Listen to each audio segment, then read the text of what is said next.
poser la parole ma chère professeure de mathématiques, Madame Gabrielle.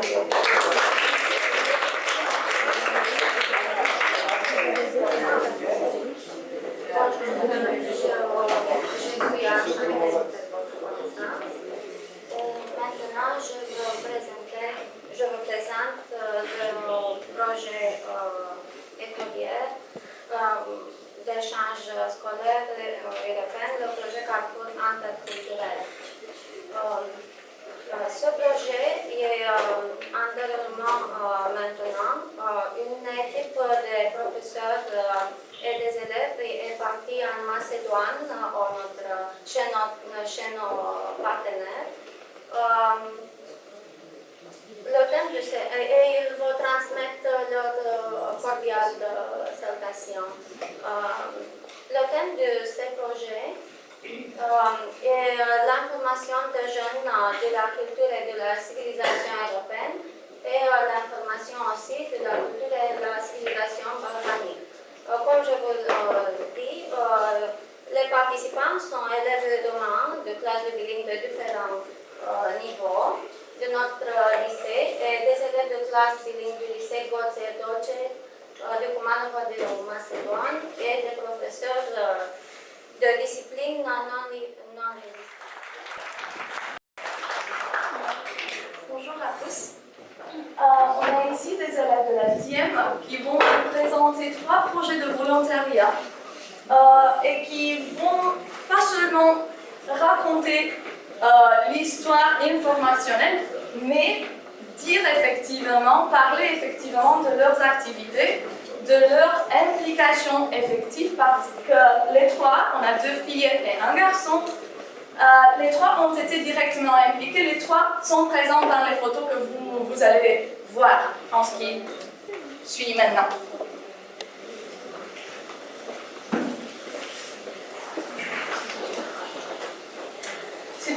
Impact, ensemble pour les biens de notre communauté. Projet réalisé par les groupes de volontaires, unitaires, Impact et FDM. Je m'appelle Zobante et j'ai participé à une activité de partage du relais à la Fondation Nova.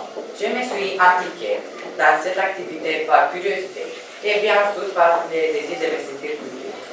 J'ai rencontré des enfants qui étaient avec leur mère, des mères abandonnées par leur famille. C'était une expérience unique de pouvoir embrasser les petits enfants, de jouer avec eux et écouter leur histoire. On se lit pour le 1er juin. Pour description du projet, les membres du club unitaire ont pensé d'abord de la joie. À quelques enfants ouvrent l'école numéro 17, qui appartenait au studio Galant. Les volontaires ont organisé une série d'activités qui ont visé la visite de certains objectifs du jardin botanique, l'organisation des concours de création pour les enfants, suivis par des prix accordés aux participants, l'organisation des joies pour les enfants et des sucreries offertes à la fin. Nous nous sommes rencontrés, nous nous sommes connus et nous avons mis au point des activités que nous avions organisées ensemble.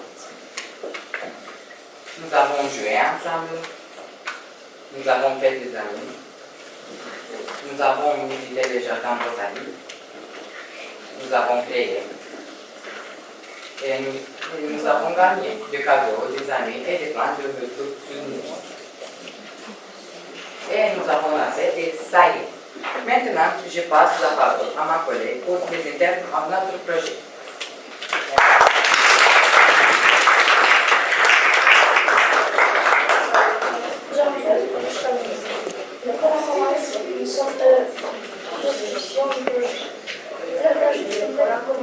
Nous sommes heureux d'aviser la collecte des cartables bien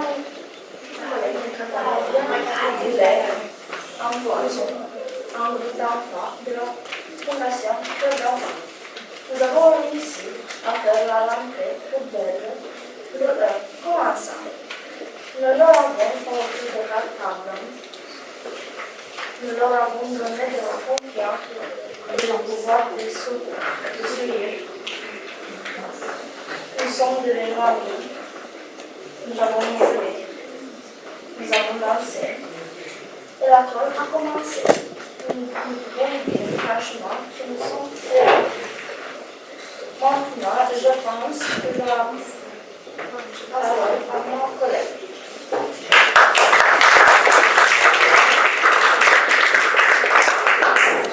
Bonjour, je m'appelle Stamatina Mina. Pour description du projet, les volontaires du groupe militaire Impact ont décidé d'aider le Père Noël pour qu'il arrive là où le sourire et la joie ont difficulté à arriver. Allons remplir le sac du Père Noël. Entre le 15 novembre et le 10 décembre 2010, les volontaires ont organisé plusieurs activités par lesquelles ils ont collecté des fonds nécessaires à l'acquisition des cadeaux. Entre le 10 décembre et le 15 décembre 2010, les volontaires ont acheté des cadeaux et ils ont allé à chanter de Noël et à offrir des bonbons là où Père Noël attend à arriver. Et ainsi le Père Noël est arrivé chez eux ainsi. Merci pour votre attention.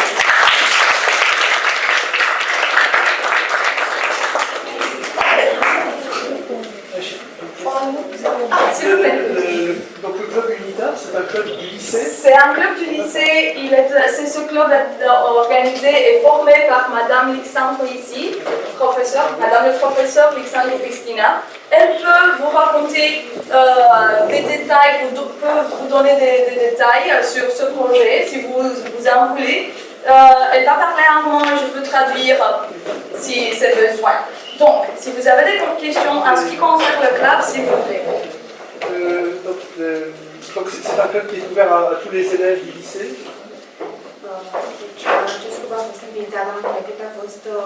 C'est un club qui a été organisé l'année passée pour les élèves de la 9e et de la 10e.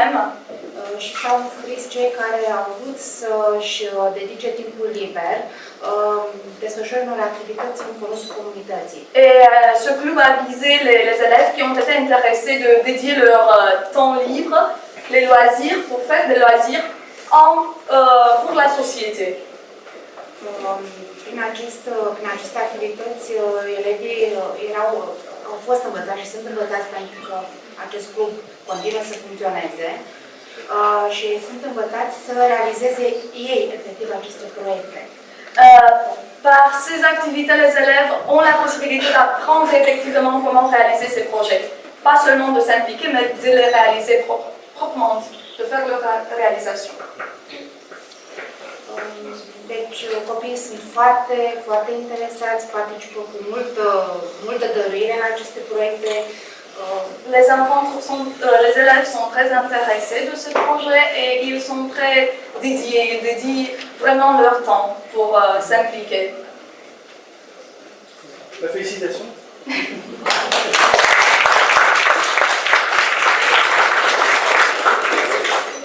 Vous avez encore des questions? Bon, Merci, merci à vous.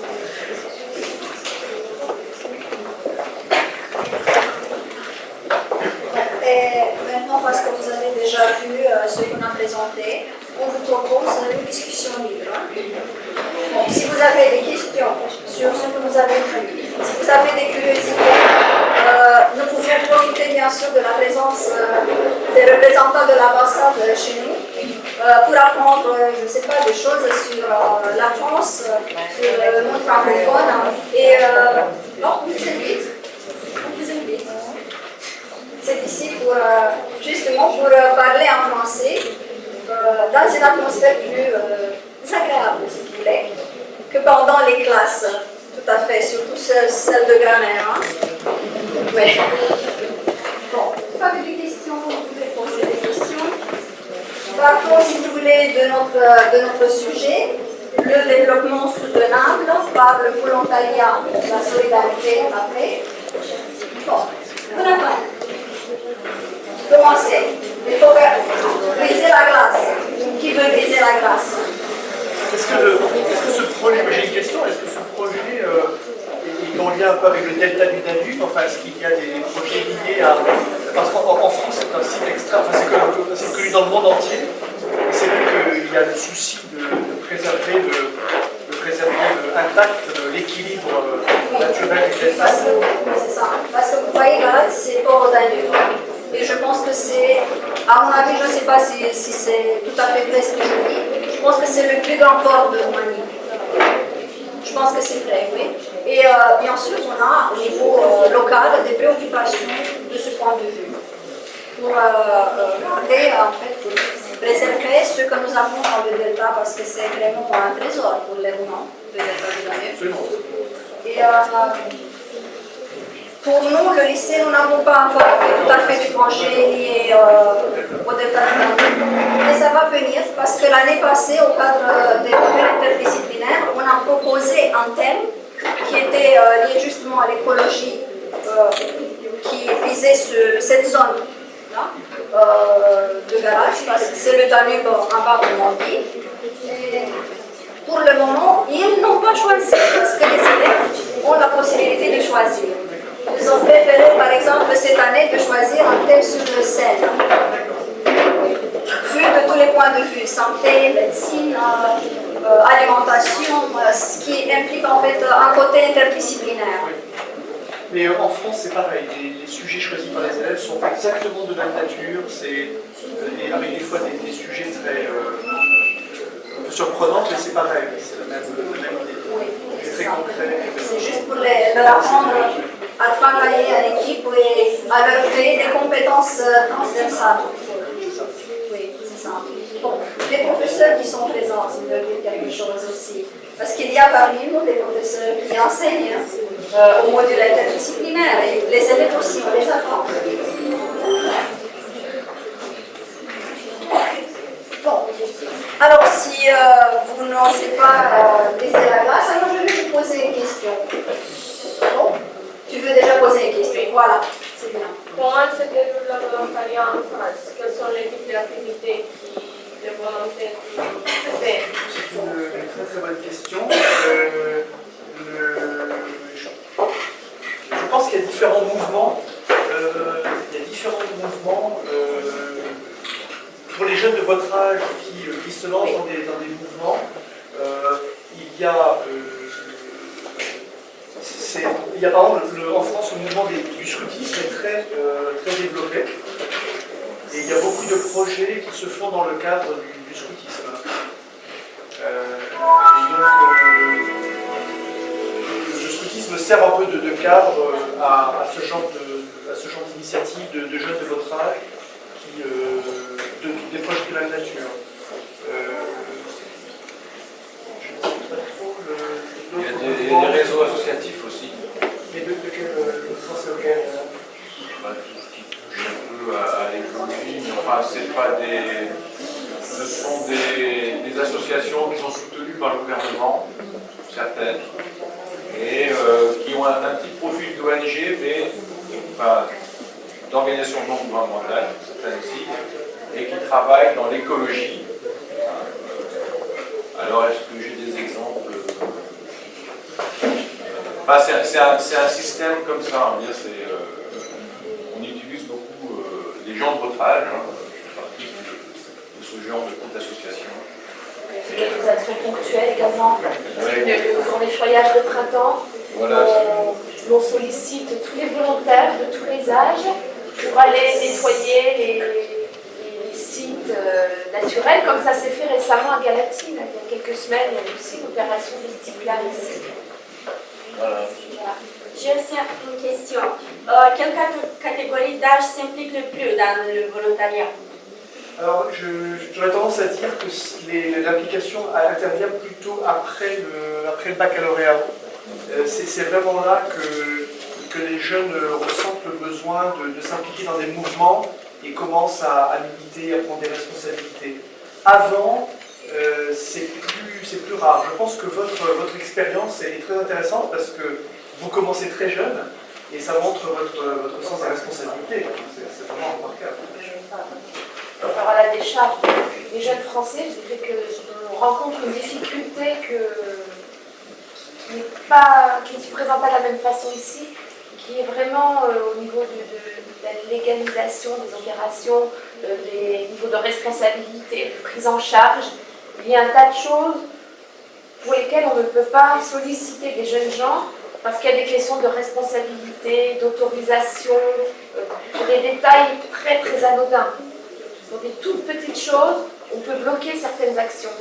J'évoquais tout à l'heure le problème, la question de l'environnement, d'aller ramasser des déchets. Il y a des endroits où cette action a failli tomber à l'eau parce qu'on n'avait pas assez de gants et qu'il était inimaginable de demander aux gens de travailler sans les gants qui avaient été officiellement distribués. Parce qu'on a vraiment des cadres juridiques très très contraignants, peut-être plus qu'ici. Oui, tout à fait. Ce qui explique qu'en fait la responsabilité vient plus tard, parce que plus tard les gens sont majeurs, Voilà. après 18 ans, et donc ils assument davantage la responsabilité de leurs actes que les jeunes. Et moi je me suis rendu compte parce que je suis professeure en France, j'habite ici maintenant, mais en tant que professeur, il y a des actions que je ne pouvais pas mettre en place parce que il y avait ces obstacles-là, il y avait une responsabilité.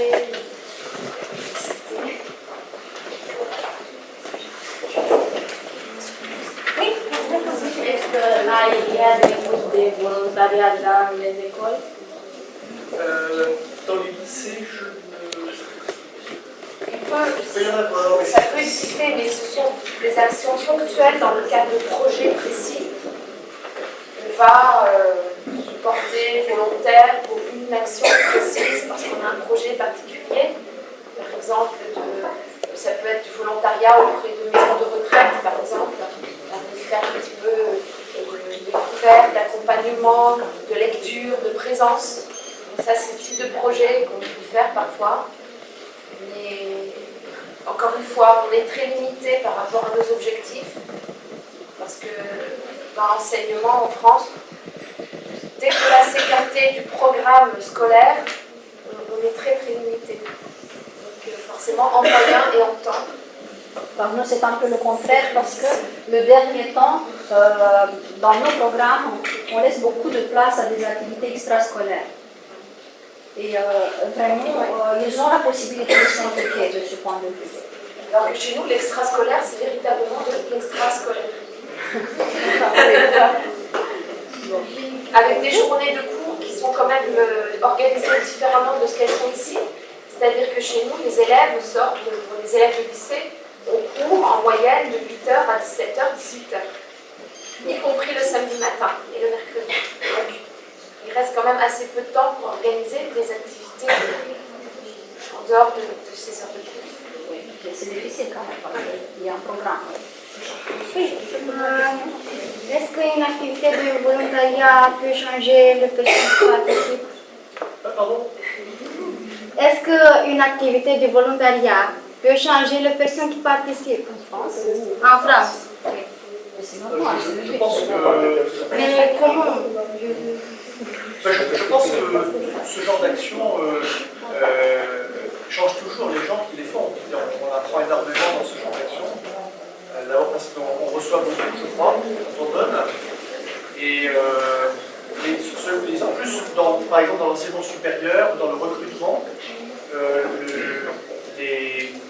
le fait quand on a face à soi, quand on recrute des stagiaires, si dans le curriculum vitae du stagiaire, on voit que le stagiaire s'est beaucoup investi dans des opérations humanitaires, etc., ça montre son sens des responsabilités, ça montre son empathie, dont vous parliez tout à l'heure, ça montre ses qualités humaines, et c'est évidemment quelque chose qui valorise énormément la personne qui l'a fait. Donc ça enrichit énormément les gens, et je sais que dans un certain nombre de grandes écoles françaises, quand on examine quand il y a des critères de sélection, l'investissement personnel des individus, au-delà des compétences scolaires, mais l'investissement personnel de l'individu et sa capacité à encadrer les projets ou à s'investir comme ça sont des choses très valorisées.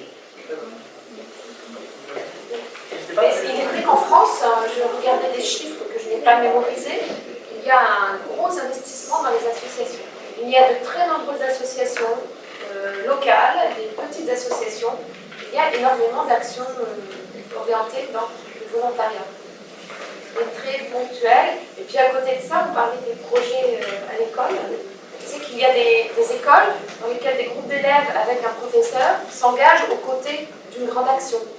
Par exemple, j'ai travaillé dans un établissement dans lequel on travaillait à côté des Restos du Cœur. Si vous connaissez les Restaurants du Cœur en France, qui est une très bonne œuvre caritative d'aide alimentaire. Et on avait des lycéens, des collégiens qui participaient à cette action. Le tissu associatif est très riche en France. Bon, on s'implique chez nous aussi de plusieurs points de vue, mais pour le moment, je pense que dans le club, les images parlent d'elles-mêmes parce que c'est surtout dans le domaine scolaire. Vous avez vu des fournitures scolaires, des trucs comme ça, donc mai sunt și alte, în afară de ce ați mai făcut, în afară de astea, ghiozdane. Am ajutat, de exemplu, elevi de la școala specială de Cârleanu, din Galați. Une école spéciale de Galați. Ils ont organisé o sărbare de ziua mamei. Ils ont organisé une fête pour le jour des mères. Voilà. Donc, mais si vous observez, c'est surtout dans le domaine éducatif, comme ça, pas tout à fait dans le domaine alimentaire, parce que vous parlez du domaine alimentaire. Le domaine auquel vous avez touché dans ce que vous nous avez montré, c'est vraiment une question à laquelle j'ai été très fortement sensibilisée, parce que j'ai rencontré une juriste de l'association Salvatscopie, qui m'a quand même donné des chiffres vraiment affolants sur le nombre d'enfants qui sont laissés seuls, sans leur famille. Malheureusement, c'est une réalité, malheureusement. Votre initiative, c'est une initiative du lycée ou c'est une initiative qui est encouragée par le ministère de l'enseignement? C'est vraiment une émanation du lycée. Școlile au fost înființate în mai multe orașe din România la inițiativa Fundației Noi Orizonte. Deci noi am fost înființate la inițiativa lor. Un proiect al lor, da, și au fost înființate mai multe unități școlare aceste cluburi de voluntariat. Donc c'est quand même une activité subordonnée à ces fondations de nouveaux horizons. C'est toujours subordonné. Mais on a eu, dans notre lycée, on a eu aussi un club qui a émané tout à fait de notre lycée.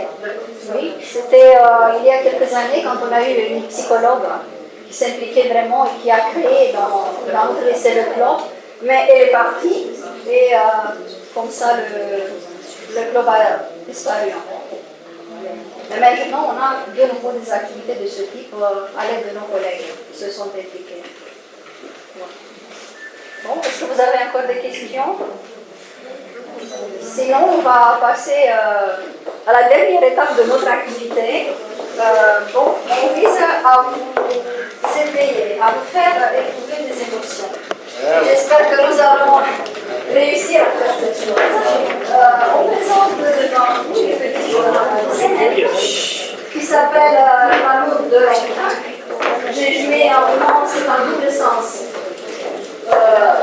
Du syntaxe en français. La dragostea de celălalt sau dragostea celuilalt. Donc on joue sur les deux facettes. Et oui, je suis l'auteur. Je suis l'auteur, oui.